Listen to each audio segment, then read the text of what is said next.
आपका स्वागत है आर.के. मौर्य कॉमर्स क्लासेज में। आज की इस वीडियो के माध्यम से मैं आपके लिए लेकर आया हूं कॉरपोरेट टैक्स, जिसे हिंदी में कंपनी कर या निगम कर के नाम से जाना जाता है। हमारे पास बुक है निगमीय कर नियोजन एवं प्रबंध, यानी कि corporate tax planning and management. आपके सामने ये बुक है। इसी बुक के माध्यम से हमने पूरा का पूरा लिखा है, हमें पूरा का पूरा याद है। आपको लिखने के लिए मैंने बोर्ड पर लिखा है, इसको आप अपनी कॉपी में जरूर लिखें। नोट्स यहीं से आपको कॉरपोरेट टैक्स में बनाना है। जितनी बातों को मैं बोलता हूं उन बातों को ध्यानपूर्वक समझिए। यदि आप हमारे YouTube चैनल पर पहली बार आए हैं, चैनल को सब्सक्राइब कीजिए।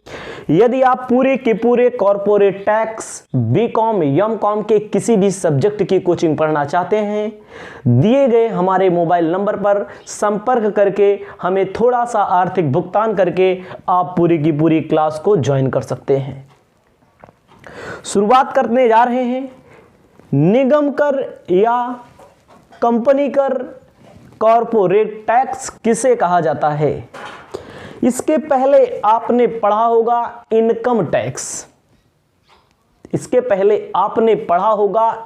टैक्स।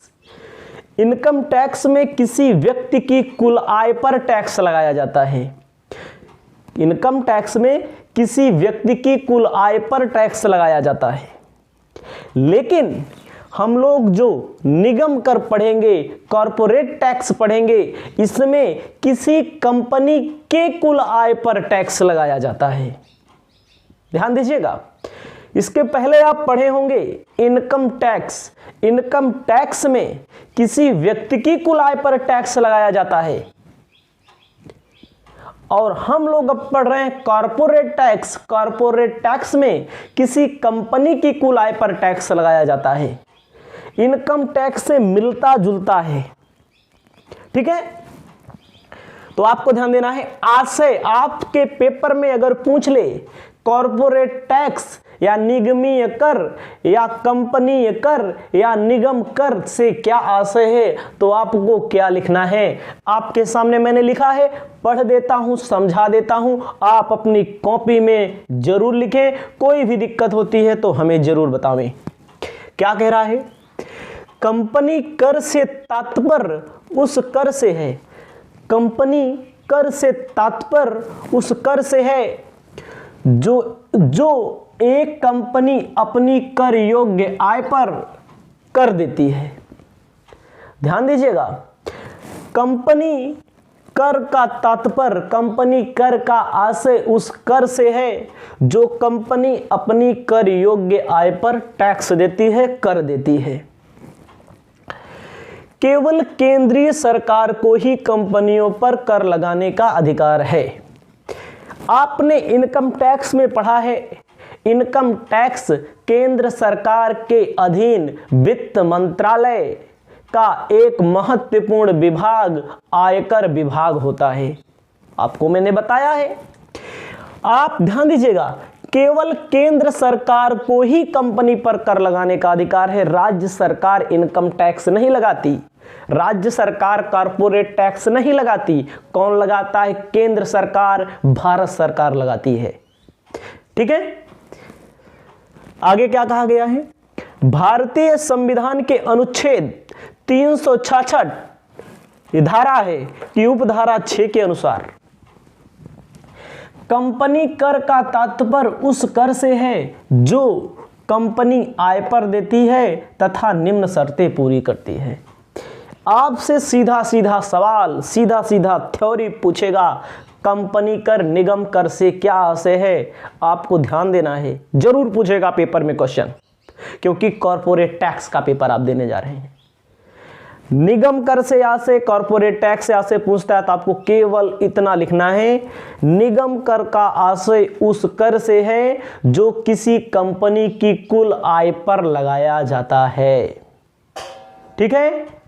उसके बाद आपको ध्यान देना है कंपनियों पर कर केवल केंद्र सरकार लगा सकती है, राज्य सरकारें नहीं लगा सकती हैं। ठीक है, आगे क्या है? कंपनी कर का तात्पर्य उस कर से है जो कंपनी की आय पर देती है, कंपनी अपनी इनकम पर देती है, लेकिन निम्न शर्तें पूरी होनी चाहिए। पहला, यह कर कृषि आय पर नहीं लगाया जा सकता।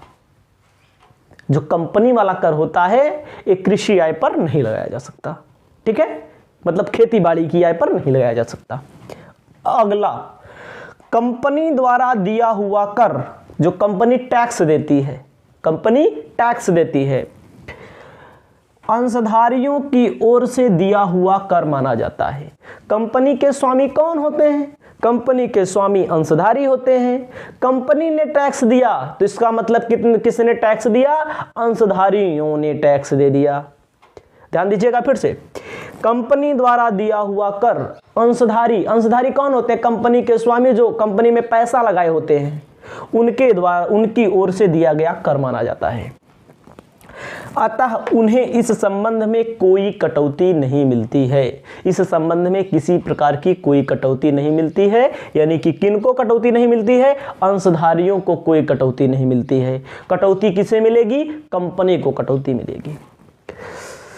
अगला है, कंपनी के कर निर्धारण के समय मुख्य बातें क्या होती हैं? कंपनी के कर निर्धारण के समय मुख्य बातें क्या होती हैं?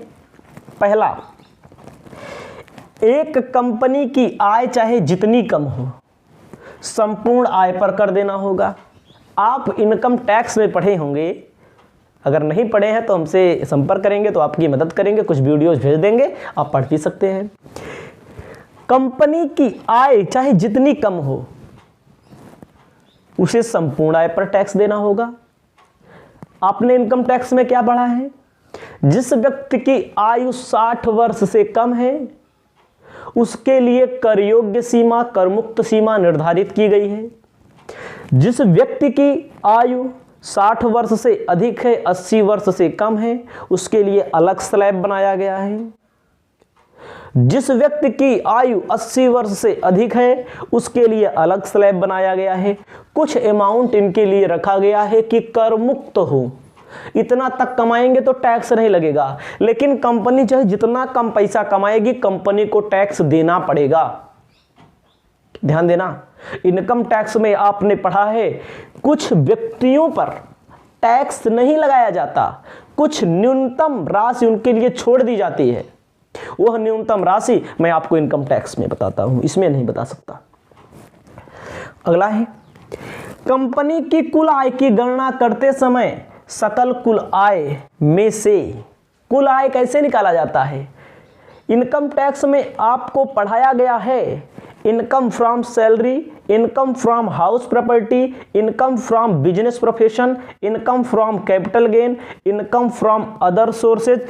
पांचों की इनकम को जोड़ देते हैं, उसके बाद धारा 80C से 80U की कटौती घटा देते हैं तो आपका कुल आय निकल के आता है। ठीक है, उसी प्रकार इसमें भी है।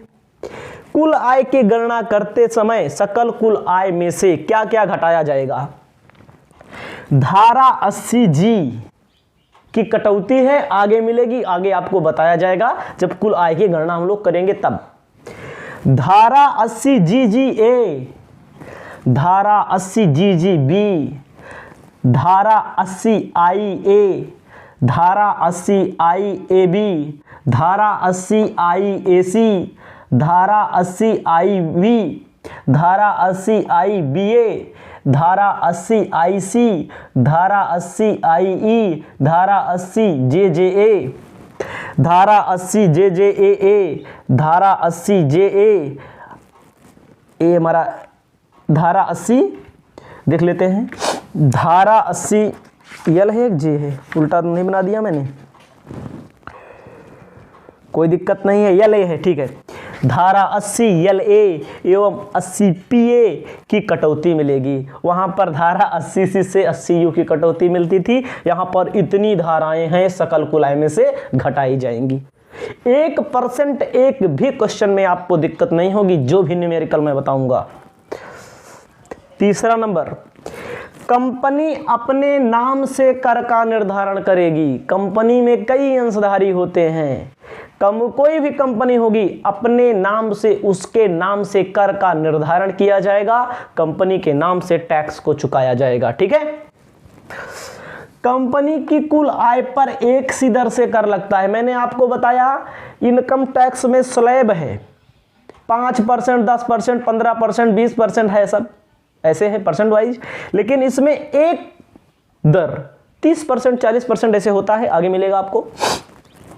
एक ही दर है, अलग अलग दर नहीं है। पांचवा, यदि किसी कंपनी की कुल आय पर देकर उसके पुस्तक लाभ, यदि किसी कंपनी की कुल आय पर देकर उसके पुस्तक लाभ पर 15% ब्रैकेट में अधिभार प्लस उपकर, उपकर में शिक्षा उपकर, स्वास्थ्य सेवा उपकर भी शामिल है, से देकर से कम है, ऐसी स्थिति में पुस्तक लाभ पर वर्णित कर देना होगा। ध्यान देना है आपको, यदि किसी कंपनी की कुल आय पर देकर उसके पुस्तक लाभ पर से देकर से कम है तो इस स्थिति में पुस्तक लाभ पर वर्णित कर देना पड़ेगा, यानी कि पुस्तक लाभ पर टैक्स देना पड़ता है।